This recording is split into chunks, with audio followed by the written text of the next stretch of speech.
This is a 1986 Harley Davidson Sportster. It's 1100cc XLH.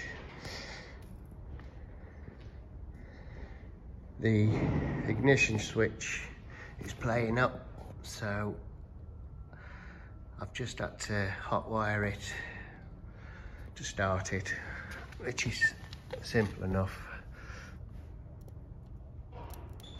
They were connected to them, but it didn't work.